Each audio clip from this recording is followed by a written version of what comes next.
Le règlement succession permet de déterminer la loi applicable à une succession internationale.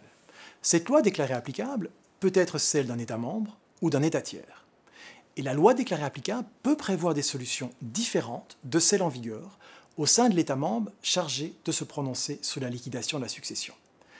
Comme dans tous les textes européens, le règlement prévoit une exception d'ordre public qui permet à une autorité de refuser l'application de solutions prévues par la loi étrangère lorsque cette application conduirait à des résultats manifestement inacceptables.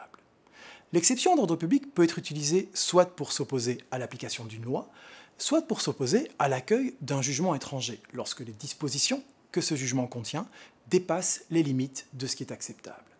Dans les deux cas, il appartient au notaire ou au juge d'apprécier si la mise en œuvre de la loi étrangère ou du jugement étranger met en danger des principes fondamentaux. L'exception d'ordre public doit être maniée avec précaution. Elle ne peut intervenir que dans des situations fort rares dans lesquelles les principes fondamentaux sont en jeu. Si on constate une simple différence dans la manière dont les avoirs du défunt sont répartis, par exemple parce qu'ils sont attribués par la loi applicable à la succession à d'autres personnes ou dans d'autres proportions que celles prévues par la loi du fort, ceci ne suffit pas à justifier l'application de l'exception d'ordre public. Ce qui est en jeu avec l'ordre public, ce sont bien les conceptions fondamentales nationales de l'État où travaille le notaire, ou bien où siège la juridiction. Mais comme l'exception fait partie d'un règlement européen, les autorités nationales ne peuvent utiliser l'exception d'ordre public pour faire triompher leurs propres solutions et traditions. Tout notaire, au titre du contrôle de légalité qu'il effectue dans l'exercice de ses fonctions, sera conduit à vérifier si les dispositions de la loi applicable à la succession sont compatibles avec son ordre public. Il sera également amené à faire l'exercice inverse lorsqu'il rédigera un acte qui aura vocation à circuler dans un autre État membre, puisqu'il devra en assurer l'efficacité. L'article 35 du règlement stipule que la contrariété à l'ordre public du fort doit être manifeste. Le notaire aura donc à vérifier si la disposition étrangère est discriminante pour les héritiers au regard de leur sexe, de leur religion ou de leur nationalité.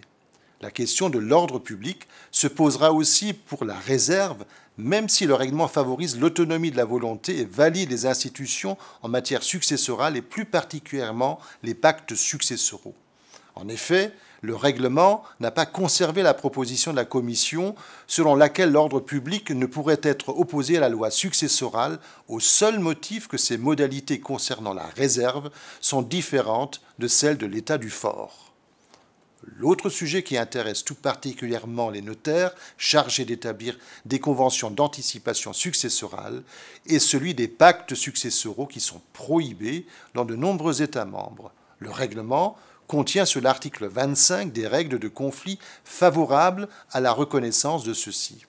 La pratique notariale devrait trouver le passage entre contrariété à l'ordre public et interdiction des pactes de famille. Prenons un exemple. Un notaire français a établi un acte de partage anticipé portant sur un immeuble situé à Nice et réalisé par des ressortissants italiens résidant en Italie. Avant l'entrée en application du règlement succession, cet acte ne pouvait être remis en cause dans une perspective française au regard de sa règle de conflit. Avec l'entrée en application du règlement, la loi applicable à la succession sera exclusivement la loi italienne, qui non seulement ne connaît pas cette institution, mais la prohibe au titre des pactes de famille. Les dispositions de l'article 25 ne sont pas applicables. Comment cet acte de partage sera-t-il accueilli en Italie lors de l'ouverture de la succession? Est-il possible d'aller sur le terrain de l'exception d'ordre public? L'esprit du règlement est sans doute de valider les institutions entre États membres. On pourrait ainsi se trouver sur le terrain de l'exception d'ordre public, mais avec les conditions particulières de mise en œuvre, et il n'est pas établi dans un contexte tel que nous le présentons que l'acte de partage anticipé heurte frontalement l'ordre public italien. Le rôle de conseil du notaire européen en matière d'estate planning est donc plus que jamais primordial.